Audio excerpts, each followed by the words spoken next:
할렐루야.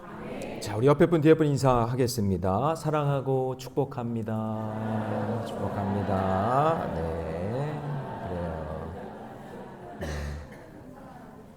자, 오늘 함께 읽은 귀한 말씀을 가지고 여호와를 경외하는 것이 생명이라. 다 같이 해볼까요? 시작. 여호와를 경외하는 것이 생명이라. 네. 우리가 이렇게 모여서 하나님을 이렇게 예배하는 목적은 하나님을 경외하는 마음으로 하나님을 기쁘시게 하는 것입니다. 그래서 기독교 전통의 예배의 목적이 무엇이냐? 그것은 하나님을 경외하는 것이고 하나님을 기쁘시게 하기 위해서 이곳에 모인 줄로 믿습니다. 그런데 우리는 겉으로는 하나님을 경외하지만 속으로는 은근히 세상을 더 경외하고 세상을 더 예배할 때가 많다는 거죠. 그러면서 하는 말이 믿지 않는 사람들이 나보다 더 잘 살던데요. 불법을 행하는 저 사람들이 나보다 더 왜 형통한 이유는 무엇입니까? 나는 이 시간 이렇게 하나님을 예배하고 있는데 예배하지 않는 사람들은 더 잘 먹고 잘 사는 것 같고 하는 그런 비교하는 마음들이 생긴다는 것이죠. 하나님과 세상을 비교하면서 자기도 세상의 바벨론처럼 살고 싶다라고 이야기하는 겁니다. 여러분, 우리가 창조된 목적이 하나님을 영화롭게 하는 것이고 그 일을 위해 생명 살리는 일을 해야 하는데 그게 아니라 하나님을 통해서 뭔가 복을 구하고 뭔가 받기를 원하는 그런 기복적인 신앙으로 살아갈 때가 있다라는 것입니다. 자, 그럼 경외라는 말을 좀 알아야 될 것 같은데요. 이 경외라는 말을 한자로 보면 누군가를 공경하면서 두려워하는 겁니다. 누군가를 공경하면서 두려워하는 말. 여러분, 인간의 말은 한계가 있어서 하나님을 경외한다라는 표현, 요런 단어로 표현할 수밖에 없는 것이지만 우리는 뭐라고 말을 못할 정도로 하나님을 더 존귀하게, 하나님을 더 귀하게 여겨야 되는 줄로 믿습니다. 자, 그러면 이런 질문이 하나 생기는 거죠. 뭐냐면, 아니, 어떻게 두려워하면서 공경할 수 있죠? 어떻게 두려워하면서 공경을 하죠? 예를 들면, 제가 이거를 다 100% 옳다라고 할 수는 없겠지만, 이런 겁니다. 정말 존경하는 선생님이 어느 날 제 이름을 부르면서, 영진아, 심부름 하나 한번 해줄래? 라고 선생님이 내 이름을 부르면 그 마음이 어떨까요? 두렵고 떨리는 마음도 있겠죠. 선생님이 내 이름을 불러줬어. 그렇지만 그 마음에 기쁨도 있겠죠. 그래서 감사한 마음으로 섬기겠죠. 선생님이 나를 부르셔서 이렇게 부탁하시니 정말 기쁘고 감사하다. 그래서 섬기는 마음, 두렵고 떨리는 마음으로 섬기고 공경하는 그런 마음, 이것을 경외함이다 이렇게 표현할 수 있을 것 같습니다. 저는 오늘 예배를 드리는 저와 여러분이 하나님을 경외하는 마음으로 예배하는 저와 여러분이 되시기를 주님의 이름으로 축원합니다. 자, 그럼 하나님을 경외하는 사람은요, 어떤 일들이 일어날까요? 첫 번째는 뭐냐면 말씀이 들리는 복을 받은 사람이다 이겁니다. 여러분, 말씀 들리세요? 제 말 잘 들리세요? 그럼 여러분 복 받으신 겁니다. 근데 제 말보다 하나님의 음성을 들으시기 바랍니다. 자, 21절 같이 했습니다. 21절 시작. 너는 권고를 들으며 훈계를 받으라. 그리하면 내가 필경은 지혜롭게 되니라.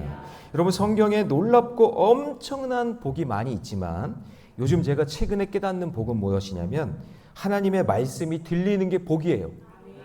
그리고 말씀이 들리는 공동체 안에 있는 게 복인 줄 믿습니다. 여러분, 말씀이 들리십니까? 그러면 복 받으신 거예요. 그리고 더 나가서는요, 들리는 말씀이 믿어진다면 더 큰 복이겠죠. 듣는데 그게 믿어져. 나에게 하시는 말씀이야. 그리고 들리고 믿어지는데 그렇게 믿는 사람들이 함께 믿음의 공동체 안에서 예배를 드리네요. 이야, 이것 또한 놀라운 복이에요.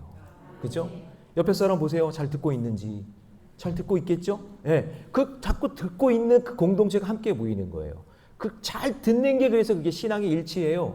온 가족이 함께 듣는 게 신앙의 일치고, 그리고 그 말씀대로 사는 게 신앙의 일치인 줄로 믿습니다. 근데 여러분, 사실 인간은요, 너무나 이기적이고 자기만 알기 때문에 남의 말을 잘 듣지 않아요. 자기 말 하기만 하죠. 자기 말만 하려고 그래요. 남의 말을 경청한다? 근데 그 말을 청종한다? 여러분, 이거 대단한 겁니다. 진짜 대단한 겁니다. 여러분, 나이가 들면 들수록요, 남의 말 들으려고 하지? 안 씁니다. 진짜요. 여러분, 저보다 연세 많으신 분들 여기 앉아서 지금 듣고 계시잖아요. 대단히 감사한 일입니다. 이게 진짜 대단한 감사. 아니 나이가 듣는데 누가 나한테 말한다? 이거 짜증나는 일이거든요. 나도 다 아는 이야기를 계속하면 진짜 짜증나는 일인데 근데 그 얘기를 지금 듣고 있다? 근데 입을 열어 아멘까지 한다? 면 이건 진짜 엄청난 일입니다. 대단한 일인 거예요. 그래서 여러분 인간은요 사사기 시대처럼 자기 소견에 옳은 대로 살거든요. 자기가 하고 싶은 말, 자기가 하고 싶은 생각대로 사는 거거든요. 그래서 남의 말 듣지 않습니다. 그 정말 좋은 말을 해줘도요 그 말을요 도리어 기분 나쁘게 들어요. 아무리 좋은 말을 해줘도. 그러니까 더 이상 말하고 싶지 않은 거죠. 그런데 여러분 성경을 보시면 성경은 온통 명령합니다. 충고합니다. 게다가 권면하는데 어떻게 보면요 이거를 하나님의 음성으로 듣지 못하면 잔소리처럼 들리는 거죠. 깨닫지 못하면 잔소리처럼 들리는 거예요. 그래서 여러분 유대 사람들은요 모세 오경을 토대로 613가지나 되는 하나님의 명령을 만들었거든요. 요거 다 지키면 천국 간다. 그래서 자기들이 만들어 놓은 거예요. 근데 그 하라라는 명령이 솔직히 여러분 하라는 명령도 좀 듣기 싫죠. 괜찮아요. 끄덕끄덕 해보세요. 그렇잖아요. 듣기 싫잖아요. 근데 그게 248개나 되는데 근데 더 기분 나쁜 건 하지 말라라는 명령이 더 많아요. 365개예요. 그러니까 보세요. 하라라는 명령이든 하지 말라라는 명령이든 하나님을 경외하는 마음이 없으면 전부 잔소리처럼 들리는 거예요. 그러니까 여러분 지금 딱 이렇게 말씀 듣는데도요. 아 그래 네가 무슨 말을 하나 들어보자 하면서 딱 팔짱 끼고 이렇게 그래 하면서 딴짓하고 이렇게 있잖아요. 안 들리는 거예요. 그게. 듣는 게 쉬운 게 아니에요. 근데 여러분 어느 날부턴가 오늘 성가대도 찬양했지만 성령이 충만하니까 그러니까 여러분 초대교회 그 마가다락방에서 성령의 충만함을 경험하니까 음성이 들리는 거예요. 하나님의 음성이. 그러니까 성령이 충만하고 은혜가 충만하면 하나님의 말씀이 잔소리가 아니라 산소리로 들리는 거예요. 야 누가 만들었는지 정말 잘 만들었네. 잔소리가 아니라 산 생명의 소리로 들리기 시작하는 거예요. 그게 뭐예요? 그 안에 성령이 역사하는 거예요. 그 안에 은혜가 넘치는 거예요. 그래서 말씀을 듣는데 마음이 찔리고 말씀을 듣는데 눈물이 나고 말씀을 듣는데 심령에 막 성령의 역사가 일어나는 거예요. 왜요? 산소리로 생명의 소리로 들려오기 때문에. 그래서 여러분 지금 이곳에 성령의 역사하심이 없으면 하나님의 말씀이 죄송해요. 안 들려요. 제가 아무리 여기 마이크다 대고 크게 소리를 질러도 안 들려요. 계속 졸리고요. 딴짓하고요. 핸드폰 보고 있고 허탄한 생각에 사로잡혀 있고 시간 낭비하다가 가는 거예요. 그래서 기적이에요. 그래서 복이에요. 성가대 말씀 들려요? 그게 복이에요. 말씀이 들리는 게 복인 줄 믿습니다. 그래서 하나님의 말씀이 들리는 것이 하나님의 은혜다. 그러면 듣는 자는 그래서 듣는 자는 그래서 살아나는 거거든요. 자, 그러면 20절을 다시 보시면 하나님의 말씀을 통해 얻게 되는 지혜가 있다라고 했는데 그 지혜가 무엇일까요? 그게 21절입니다. 같이 읽습니다. 시작. 사람의 마음에는 많은 계획이 있어도 오직 여호와의 뜻만이 완전히 서리라. 그러니까 자기 나름대로 계획이 있고 생각이 있고 뜻이 있지만 하나님을 경외하는 사람은 내 뜻이 하루아침에 무너질 수 있다는 것을 알기 때문에 오직 누구의 뜻? 하나님의 뜻만에 집중하겠다는 뜻이에요. 내 뜻이 아니라 하나님의 뜻. 이것을 깨닫는 것이 지혜이고 이 지혜를 품고 예배하는 자가 여호와를 경외하는 자입니다. 자, 그렇다면 21절에서 말하는 하나님의 뜻이 무엇일까요? 그걸 여러분 예수님이 뭐라고 하셨는지 들어오면 되겠죠. 예수님이 요한복음 6장 38절 같이 했습니다. 시작. 내가 하늘에서 온 것은 내 뜻을 행하려 함이 아니요 나를 보내신 이의 뜻을 행하려 함이니라. 자, 예수님도 이렇게 얘기하네요. 일단 내가 이 땅에 온 것은 내 뜻이 아니라 나를 보내신 아버지 하나님의 뜻이다 라고 이렇게 이야기해요. 그걸 이루기 위한 거래요. 자, 그러면 나를 보내신 하나님의 뜻이 무엇일까요? 그 다음 절 39절 다 같이 시작. 나를 보내신 이의 뜻은 내게 주신 자 중에 내가 하나도 잃어버리지 아니하고 마지막 날에 다시 살리는 이것이냐. 오늘 마지막 날에 찬양했죠. 마지막 날에 다시 살리는 것이다. 아버지 하나님의 뜻이 뭐라고요? 종말의 때에 생명을 살리는 것이 하나님 아버지의 뜻이다라는 거예요. 자, 그렇다면 참된 지혜는 무엇일까요? 40절 같이 있습니다. 시작. 내 아버지의 뜻은 아들을 보고 믿는 자마다 영생을 얻는 이것이니 마지막 날에 내가 이를 다시 살리리라 하시니라. 그러니까 마지막 때에 복음을 전해서 예수님을 믿는 자마다 영생, 곧 생명을 얻게 하는 것이 참된 지혜인 줄로 믿습니다. 자, 여러분 여기까지 잘 따라오시고 있죠? 네. 자, 그래서 여러분 울더라도 전하는 거예요. 그래서 베트남 단기 선교 가는 거고요. 베트남 놀러 가는 거 아닙니다. 선교하러 가는 겁니다. 그래서 전도 선교 영혼 구원 생명 살리는 일, 그 일을 하는 거예요. 우리 교회 모토는 뭘까요? 시작. 네, 맞습니다. 그러므로 여러분 생명을 살리는 일은 옵션이 아니에요. 미션입니다. 네, 잘 들으셔야 돼요. 교회 존재의 목적이에요. 이거 놓치면 그냥 세상 모임과 똑같은 겁니다. 어제도 제가 장례를 다녀오면서 이제 목사님들이랑 같이 이제 이야기를 하는데 요즘에요, 여러분 너무 이렇게 깊게 너무 이렇게 상처받지는 말고 들으세요. 요즘에 페이퍼 처치가 되게 많아요. 페이퍼 처치. 뭐냐면 그냥 이름만 걸어놓은 교회. 이름만 걸어놓은 거예요. 그러니까 교회가 교회 역할을 해야 되는데 이름만 걸어놓고 가보면 아무것도 없어요. 아니면 다른 업장, 다른 장사를 하고 있는 거예요. 전도, 선교, 영혼 구원, 생명 살리는 일 하지 않는 거예요. 근데 여러분 페이퍼 처치만 있는 게 아니에요. 잘 들어보세요. 페이퍼 속회도 있고 페이퍼 선교회도 마찬가지. 이름만 걸어놓고 속회나 선교회 모이지 않으면, 예배하지 않으면, 생명 살리는 일 하지 않으면 그거 페이퍼 속회예요. 페이퍼 선교회예요. 가정도 마찬가지. 한 번은 한 속장님이 저에게 목사님, 우리 속회는 멀지만 2명이 모여도 예배해요. 아니, 우리 꼭 예배합니다. 저는 그 말을 듣는데요, 막 눈물이 날 정도로 감동해요. 우리는 몇 명이 모이든 2명이 모여도 예배합니다. 그 얘기를 듣는데 제가 가슴이 뭉클해지더라고요.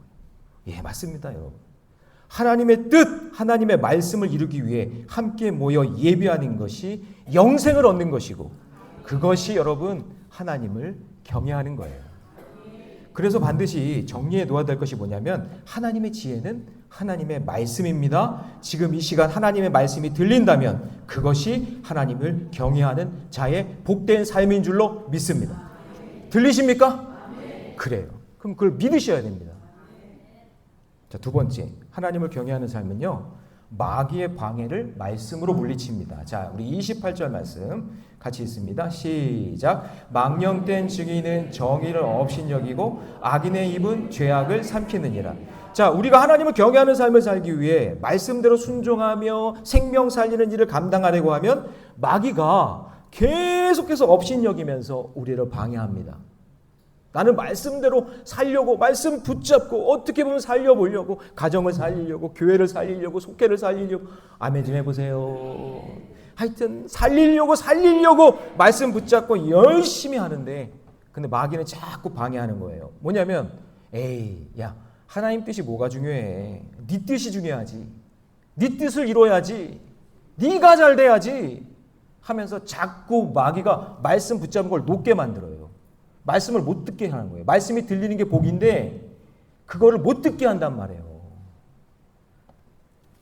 그래서 여러분 한때 마귀가요, 욜로 막 그러면서 You only live once 하면서요, 여러분 인생은 한 번뿐이야. 한 번 죽지 2번 죽냐? 야, 네가 해보고 싶은 거 다 해보고 살아라. 막 그러면서 마귀가 유혹하는 거예요. 이게 여러분 코로나 직전까지 마귀의 유혹이었어요. 욜로족이. 그래서 이렇게 욜로 찾다가 골로 간 사람도 많잖아요. 또 말도 잘 만들어. 그런데 여러분 이게 코로나 이후에는 어떻게 되는지 아세요? 경제가 어려워지니까 이번에는 요노족이 나왔어요. 뭐예요? You only need one. 이거 뭐냐면 야, 꼭 필요한 것만 사. 아유, 돈 그렇게 쓰지 말고 꼭 그런 것만 쓰고 그냥 네 위주로 네가 필요한 것만 그렇게 살면 돼. 경제적인 부담이 일어나니까 그거 돈을요 어떻게 하면 악착같이 아껴서 헌신 안 해요, 봉사 안 해요, 섬김 안 해요, 나눔 안 해요, 선교 안 해요. 그러니 경제적인 부담이 일어나는 그런 상황 속에서 하나님의 생명 살리는 일을 하지 않는 거죠. 근데 여러분 최근에 파이어족이 나타났잖아요. Financial Independence Retire. 발음 괜찮았어요? 경제적 독립. 그러면서 조기 은퇴. 이게 목표예요, 인생에. 그러니까 파이어족은 뭐냐면 조금이라도 젊었을 때 한탕하는 거지.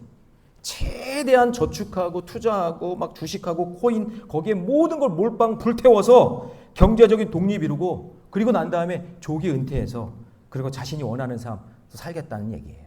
똑같은 거죠. 그러니까 저는 여러분 이 새 트렌드가 현대인에게 속삭이는 마귀의 속임수다라고 생각하는 거죠. 그 어디에도 하나님의 뜻은 없잖아요. 잘 보세요. 욜로 신나게 놀다 죽자. 이거 뭐예요? 쾌락주의지.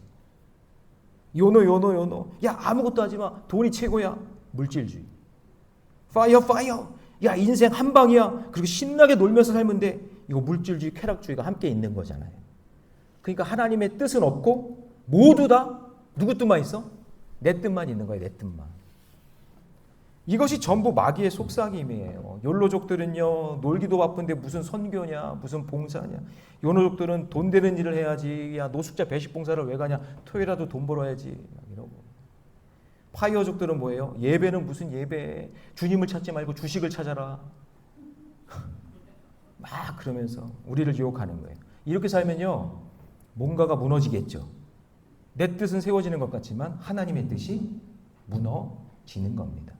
그래서 마귀는요, 내 뜻을 자꾸 높이게 세워서 하나님의 뜻을 보지 못하게 만들고 성령님은 내 뜻을 자꾸 내려놓으라고 하면서 누구 뜻을 세우는 거예요? 하나님의 뜻을 자꾸 세우는 거죠. 그게 성령 충만한 인생인 줄로 믿습니다. 그래서 마귀가 자주 사용하는 전략이 뭐냐면 다른 사람과 비교하는 거예요. 저 사람 봐, 재밌게 살잖아, 놀러 다니잖아, 이번 주 연휴가 꼈으니까 야 놀러 가자, 욜로. 그러다가 골로 간다니까요.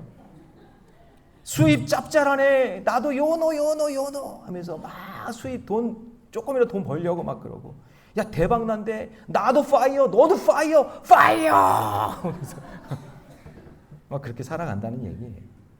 여러분 이런 말 계속 들으면요, 자기도 모르게 막 불안하고요. 나 이거 뒤처지는 거 아니야? 막 이러는 거죠. 그게 속임수예요. 그래서 내 뜻을 이루려고 발버둥 치다가 아무것도 안 되니까 뭐예요? 그래서 우상 숭배하는 거예요. 우상에게 가서 절하는 거예요. 이스라엘 백성들이 망하는 과정이 이거예요. 요노, 파이어. 이스라엘 백성들이 망한 게 이거예요. 근데 똑같이 지금도 이 시대도 그렇게 살고 있는 거예요. 여러분 하나님의 뜻을 버리고 자기 뜻을 세우려 하다가 바벨탑 무너지잖아요. 바벨탑이 왜 무너졌죠? 하나님 말씀 듣는 것이 귀찮고 잔소리 같고 시간이 오래 걸리는 것 같고 내 뜻은 없는 것 같고 그러니까 자기 뜻 세우려고 높이 쌓으다가 결국은 와르르르 무너지는 거죠. 그래서 어느 날 내 삶의 뒤를 돌아보면 내 뜻대로 한 것은 다 무너졌고 하나님의 뜻대로 한 것이 살아있구나 라는 것을 그때서야 깨닫는 거죠. 그래서 예수님이 십자가 고난 앞에서도 자신의 뜻보다 하나님의 뜻을 높이시잖아요. 내 원대로 마옵시고 아버지 원대로 되기를 원합니다. 내 뜻은 내려놓고 누구의 뜻? 하나님 아버지의 뜻을 높입니다. 이러시는 거죠. 그러니까 여러분 사춘기 아이들이 철이 없을 때는 자기 뜻대로 살고 싶은데 그게 안 되니까 자꾸 충돌이 일어나는 거죠. 내 뜻대로 살고 싶은데 엄마 아빠가 방해한다고 생각하는 거예요. 근데 나중에 철 들면 어때요? 엄마 아빠 말이 맞았구나. 그걸 나중에 깨닫는 거예요.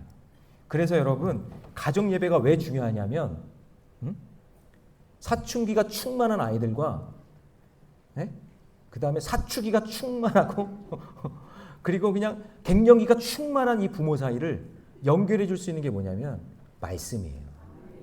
말씀이 하나가 될 수 있는 유일한 고리인 거예요. 그러니까 가정 예배가 중요하다. 이렇게 이 연사 목이 닳도록 외치는 거죠.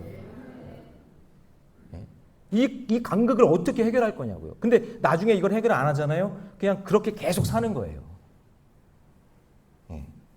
여러분, 여러분의 삶의 경건한 삶, 가정 예배를 통해 회복되는 역사가 있기를 바랍니다.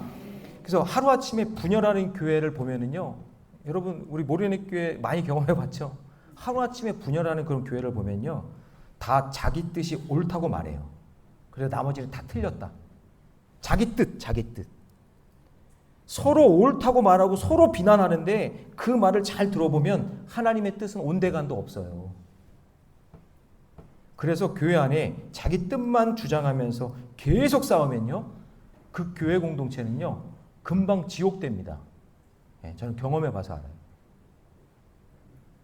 그래서 다시 21절 함께 했습니다. 다시 21절 중요합니다. 시작. 사람의 마음에는 오직 여호와의 뜻만이 완전히 서리라. 할렐루야. 내 뜻이 아니라 누구의 뜻? 하나님의 뜻만이 온전히 세워지는 공동체, 교회, 가정 되시기 바랍니다. 그러므로 하나님의 마음에 많은 계획이, 그러니까 사람의 마음에 많은 계획이 있어도 그 계획이 하나님의 뜻과 다르다면 마귀의 유혹일 수 있으니까 내려놓는 거예요. 그게 상책이에요. 그래서 오직 여호와의 뜻만, 하나님의 말씀만 세워져야 합니다. 이것을 아는 것이 지혜고 이것을 품은 것이 예배자고 이것대로 살아가는 것이 여호와를 경외하는 자입니다.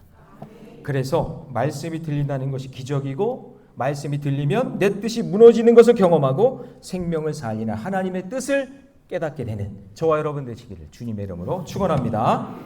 자, 마지막 세 번째는요, 하나님을 경외하는 삶은요, 내 욕심을 버리고 자족하며 살아갑니다. 23절 말씀 같이 읽겠습니다. 시작. 여호와를 경외하는 것은 사람을 생명에 이르게 하는 것이라. 경외하는 자는 족하게 지내고 재앙을 당하지 아니하느니라. 자, 그러니까 이 하나님을 경외하는 사람은 세상에 대해서 욕심을 부리지 않고 족한다 그랬죠. 자족하면서 살아가면서 생명 살리는 일을 하기 때문에 하나님께서 그 사람이 가는 곳에 재앙을 당하지 않게 하십니다. 그러면 여러분 이런 거예요. 그래서 하나님을 경외하는 자가 가는 곳에 그 안에 평안이 있는 거예요. 그러니까 재앙을 당하지 않아요. 그러니까 우리 모래내교회 성도들이 가는 곳마다 평화가 임해서 여호와를 경외하는 자의 아름다운 모습이 전파돼서 그 공동체가, 그 가정이, 그 교회가, 그 소그룹이 재앙을 당하지 않게 되는 역사가 있기를 바랍니다. 이건 뭐예요? 그 사람 때문에 공동체가 사는 거예요. 그러니까 여러분 대표적인 사람이 요셉이잖아요. 요셉이 하나님과 늘 동행하니까 보디발이 집이 형통해. 하나님을 경외하는 사람이 그 집안에 가니까 종으로 갔는데 그 집이 잘 되네. 그러니까 보디발이 하나님을 경험하는 거예요. 하나님을 모르는 사람인데, 와, 저 요셉과 하나님이 함께하고 있구나. 이걸 느끼는 거예요. 요셉이 감옥에 들어갔더니 감옥 수감자들이 꿈에 해석해 주면서 하나님의 이름이 드러나기 시작하는 거예요. 감옥에 가도 하나님 경외하는 사람은 그 감옥 안에도 행복하게 만드는 거예요. 바로왕 앞에 섰는데 흉년을 대비하면서 그 당시에 애굽을 최강의 나라로 세운 사람이 누구예요? 요셉이에요. 요셉. 그러니까 요셉이 가는 곳마다 잘 되고 재앙이 사라지더라. 왜죠? 하나님을 경외하는 사람이 있었기 때문에. 예. 그래서 저는 우리 모래내 감리교회 성도들이 가는 곳마다 가정이 살아나고 교회가 살아나고 일터가 살아나는 역사가 일어날 줄로 믿습니다. 예. 그런데 반대로 하나님을 경외하는 일을 안 하고 생명을 살리는 일도 안 하고 자기만을 위해 살아가면 그걸 여러분 영적인 게으름이다 이렇게 얘기하는 거죠. 그래서 게으름은 죄예요. 24절 같이 있습니다. 24절 다 같이 시작. 게으른 자는 자기 손에 그릇을 넣고도 입으로 옮기기를 괴로워하니라. 그러니까 나중에는 먹는 것도 귀찮아서 다 차려놓고 있는 것도 손 올리기 싫어서 안 먹는다 그 얘기죠. 점점 말씀 묵상도 귀찮아지고 예배도 안 드리려고 그러고 기도하는 것도 귀찮고. 그래서 제가 최근에 극동방송을 이렇게 들으면서 이렇게 오다가 깜짝 놀랐어요. 제가 최근이에요. 이번 주에 너무 깜짝 놀란 일이 뭐였냐면 코로나가 끝난 지가 한참 됐잖아요. 근데 아직도 비대면 예배를 드리겠다고 핑계대는 사람들이 있다는 거죠. 와, 진짜 마귀가요. 그러니까 한 번, 두 번 그렇게 빠지기 시작하니까 이제 나 그냥 집에서 예배 드리면 되지. 나 놀러 가서 예배 드리면 되지. 이렇게 되는 거죠. 너무 안타까워요. 너무. 그러니까 여러분 게으름은 죄악이기 때문에 게으름의 반대는 부지런한 게 아니에요. 성경적인 게으름의 반대는요. 말씀에 순종하는 거예요. 그래서 게으름은 말씀에 순종하지 않으면 회복이 어렵습니다. 어렵습니다. 그러니까 내 몸을 쳐서 복종하고 순종해야 그 원상태로 돌아오게 되어 있는 거예요. 자, 게으름은 반대는 부지런함이 아닙니다. 여러분, 악한 일에 부지런하면 그게 뭐예요? 최악이지. 그러니까 게으름의 반대는요, 뭐예요? 하나님 말씀에 순종하는 거예요. 순종하는 저와 여러분 되시기를 축원합니다. 그래서 나중에요, 손도 못 올릴 정도로 아파 보고 막 눈물 흘리고 막 그때가 와서 그때 오면 아이고 순종할 걸. 그래서 그런 날이 온다는 거예요. 25절 같이 읽습니다. 시작. 거만한 자를 때리라. 그리하면 어리석은 자도 지혜를 얻으리라. 명철한 자를 견책하라. 그리하면 그가 지식을 얻으리라. 그러니까 이런 게으른 사람은 이 불순종의 시범 케이스가 된다는 얘기예요. 어리석은 자들이 그 모습을 보고 저렇게 살면 안 되는구나. 게으른 사람을 보면서 당하니까 저렇게 살면 안 되는구나. 그거를 그렇게 시범 케이스로 보여주신다. 그러므로 여러분, 게으른 자의 시범 케이스가 되지 않도록 부지런히 하나님 말씀을 경외하는 삶을 사시기를 바랍니다. 여러분, 예를 들면 이런 거죠. 반역하던 고라 자손들이 있었잖아요. 모세에게 당신이 우리의 리더입니까? 우리도 그런 거 할 수 있습니다. 그리고 고라 자손들이 막 반역했더니 갑자기 하나님이 땅을 꺼지게 해서 그냥 고라 자손들을 그냥 멸절시켜 버리잖아요. 그렇게 저주받는 시범 케이스가 그걸 보면서 이스라엘 백성들이 어떤 생각이 들어요? 하나님을 어떻게 하게 돼요? 그때서야 경외하게 되는. 바벨론 포로 생활 70년 경험하고 나니까 하나님이 주신 가나안 땅이 얼마나 소중한지를 그때서야 아는 거죠.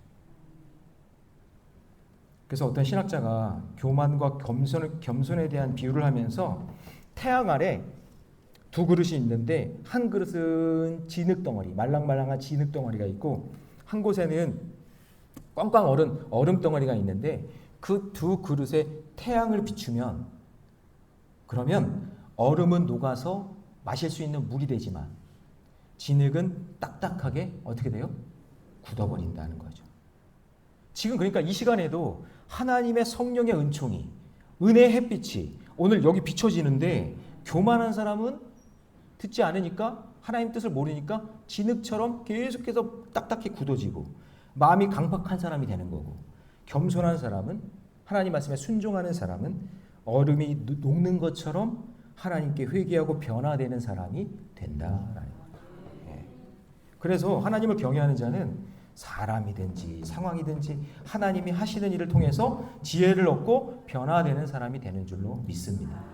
결국 여러분, 제가 잠언 강의하면서 뭐라 그랬죠? 잠언의 잠자가 무슨 뜻이라 했어요? 바늘 잠자라 그랬죠. 찌를 잠자. 그러니까 잠언은 여러분, 죄송해요, 내 마음을 찌르는 거죠. 막 찌르는 거예요. 그러니까 말씀으로 찔림을 받는 것이고, 나를 찌르는 말씀일지라도 하나님이 나를 경외하라고, 나를 살리시려고 나에게 주시는 말씀으로 듣고 순종하는 사람은 그 말씀이 들리는 복을 알기 때문에 하나님께 복받는 인생이 되는 거고, 그게 얼음이죠. 얼음. 녹아지는 거죠. 그런데 그렇지 않으면 어때요? 굳어지는 거예요. 그래서 사무엘상에 나오는 한나를 보면, 지금 이제 수요일마다 사무엘상으로 넘어가서 강해를 하고 있는데, 처음에는 한나도요, 그냥 무조건 감정에 복받쳐가지고 그냥 울기만 해요. 분이나 때문에. 분이나 보면 분이나 그냥. 그러니까 계속 분이나만 보이는 거예요. 분이나만. 그러니까 감정을 토로하고 감정의 이야기만 계속 한단 말이에요. 자기 뜻만 세우려고. 근데 분이나만 생각하면 격분하고 계속 격분하는 거죠. 그런데 하나님의 찌르는 그 말씀이 딱 들어오잖아요. 하나님 말씀 찌르는 그 말씀이 딱 듣고 깨닫고 나니까 어떤 변화가 일어나면, 이제 다음 주인데요, 이번 주 수요일인데 2장에서 하나님을 찬양하는 고백을 합니다. 그 고백이 뭐냐면 2장 6절 7절인데 같이 읽습니다. 시작. 여호와는 죽이기도 하시고 살리기도 하시고 스올에 내리기도 하시고 거기에서 올리기도 하시는도다. 여호와는 가난하게도 하시고 부하게도 하시며 낮추기도 하시고 높이기도 하는도다. 그러니까 생명이 누구에게 있다는 거죠? 하나님의 뜻에 달려 있다는 거예요. 내가 가지고 있는 건 격분할 일이 아니라는 거죠. 지금 내 삶 가운데 분이나 때문에 격분하면서 감정 시간 낭비하지 말고 내 뜻대로 살면 낭비하는 인생이니까 격분한 일만 생기니까 내가 하나님 뜻대로 살아야겠구나. 그리고 마음을 돌이키니까 마음에 평안함이 오고 다시 돌아가서 밥 맛있게 먹고 그리고 남편이랑 다시 회복돼서 사무엘이 이거 어렵다. 네. 사무엘이 태어났다라는 거죠. 할렐루야. 네. 그렇다고 여러분 너는 이것밖에 못하냐고 야단치시는 하나님이 아니에요. 야, 너는 고작 기도밖에 할 게 없냐? 이게 아니라 하나님은 우리의 심령과 우리의 마음을 다 아시잖아요. 그러니까 그 기도를 들어주시고 응답해 주시는 줄 믿습니다. 여러분 저는 내 아이 모두 자전거를 가르쳤는데 이제 자전거 가르칠 때 되게 답답해요. 계속 넘어지니까. 처음에는 보조바퀴 2개 달고 하다가 이제 하나 빼자. 그러면 처음에는 싫다고 넘어지니까 싫다고 그러면 제가 잘 얘기해서 잘할 수 있어. 보조바퀴 하나 딱 빼요. 그리고 이제 보조바퀴 하나 남았잖아요. 그러면 왠지 좀 이렇게 삐딱하게 타잖아요. 보조바퀴 마저 빼자. 넘어진다고. 근데 용기를 내서 빼게 하고 제가 뒤에서 이렇게 잡아주는 거예요. 근데도 두려우니까 계속 넘어지잖아요. 이쪽으로 넘어지고 까당, 저쪽으로 넘어지고 까당. 근데 본인도 힘들겠지만요. 뒤에서 잡아주는 사람들 힘들거든요. 그거 진짜 힘들어요. 진짜 힘든 거예요. 그런데 그 아이에게 너 이것도 못하냐? 이것밖에 안 되냐? 자꾸 내 뜻을 주장하면 얘는요 상처받아서 자전거 다시는 안 탑니다. 다시는 안 타요. 힘들지만 뒤에서 잡아주면서 즉 뒤에 잡아주는 거 잘 못 보잖아요. 잡아주면서 됐다 성공했다 야 간다 근데 뒤에서 계속 잡아주고 된다 하면서 어느 날 자기도 모르게 타는 거예요. 그게. 그러니까 여러분 이것도 못하냐 야단치시는 하나님이 아니라 우리 하나님은 너 그것도 할 수 있구나. 너 기도했구나. 너 예배 드렸구나. 격려해 주시고 힘들지만 붙잡아주고 기다려주고 힘들지만 내 뜻이 아니라 생명을 살리는 뜻에 그 뜻을 가지고 가면 하나님께서 놀라운 기적의 역사를 이루어 주신다는 거죠. 그런데 여러분 잘 보면 자기는 강하다고 자기는 할 수 있다고 약자에게 이기려고 하는 사람이 있어요. 자기 뜻을 자꾸 관철하려는 거죠. 자기가 다 옳다고 자기가 정답이라고 무조건 이기려고 하는 사람들이 있단 말이에요. 여러분 자식이랑 싸워서 이기면 뭐합니까? 예? 아니 부모랑 싸워서 이기면 뭐합니까? 아니 여러분 목회자랑 싸워서 이기면 뭐예요? 성도랑 싸워서 성도가 이기면 뭐 금메달 줍니까? 별것도 아닌 일에 자꾸 싸워서 이기면 우리 교회 말고 다른 교회 얘기해요. 저희 교회 안 싸웁니다. 자꾸 싸워서 이기면 우와 우리 엄마가 아빠 이겼어. 우와 엄마 짱. 우와 우리 아빠가 우리 엄마 이겼어. 우와 짱. 이렇게 얘기하는 사람이 있어요? 이야 목사님이 장로님 이겼어. 여기 왜 웃으세요 여기서는? 야 장로님들이 목사님을 이겼어. 우와 짱. 우리 교회 진짜 멋진 교회야. 이렇게 말하는 사람이 누가 있어요? 속으로 뭐라 그래요? 야 정말 그 집은 사랑이 없구나. 야 그 교회 진짜 사랑이 없구나. 미련하다. 그러니까 여러분 찬송가 우리 그 357장 가사가 믿음이 이기네 믿음이 이기네 주 예수를 믿음이 온 세상을 이기는 게 믿음으로 이기는 거라고요. 그러니까 성도가 목회자가 엄마와 아빠가 믿음으로 이겨야지 싸워서 이기라고요? 제가 이거 가사를 이렇게 바꿔봤어요. 목사가 이기네 장로가 이기네 서로 이렇게 싸우면 교회는 망하네. 제가 이거 또 만들었어요. 남편이 이기네 아내가 이기네 서로 이렇게 싸우면 가정은 잘 아시네요. 망한다고요. 망한다고요. 그러므로 여러분, 진정으로 하나님을 경외하는 자는 내 욕심, 내 뜻 버리고 있는 모습 그대로 자족하면서 하나님의 뜻을 믿음으로 구하며 생명 살리는 일을 하는 거예요. 누구의 뜻을 위해? 하나님의 뜻을 위해. 생명 살리는 그 일을 위해. 그렇게 쓰임받는 저와 여러분 되시기를 주님의 이름으로 축원합니다. 이제 말씀을 정리합니다. 우리는 하나님을 경외하는 삶이 어떻게 사는 것인지 다시 한번 깊이 있게 묵상해 보셔야 돼요. 하나님을 경외하는 사람은 하나님의 말씀이 들리는 복을 받은 사람이에요. 세상의 말이 아니라 하나님의 말씀.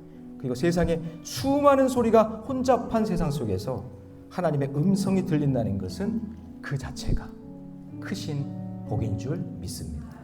두 번째, 하나님을 경외하는 사람은요, 마귀의 거짓이나 유혹 앞에서도 흔들리지 않습니다. 그걸 분별해내는 거예요. 야, 마귀가 지금 나한테 속삭이고 있구나. 한번 붙으라고. 이렇게 해서 한번 끝장내라고 하면서 마귀가 자꾸 나에게 속삭이는 네 뜻을 세우라고 자꾸 속삭이는 그것을 아는 분별력이 있는 사람이에요. 그리고 하나님을 경외하는 사람은 내 욕심을 내려놓고 자족하며 사는 인생인 줄로 믿습니다. 사랑하는 성도 여러분, 하나님은 저와 여러분을 하나님을 경외하는 자로 이 땅에 불러주신 줄 믿습니다. 그 하나님의 뜻을 깨달아 가정을 살리고 교회를 살리고 지역을 살리는 우리 모래내교회 모든 성도들 되시기를 주님의 이름으로 축원합니다.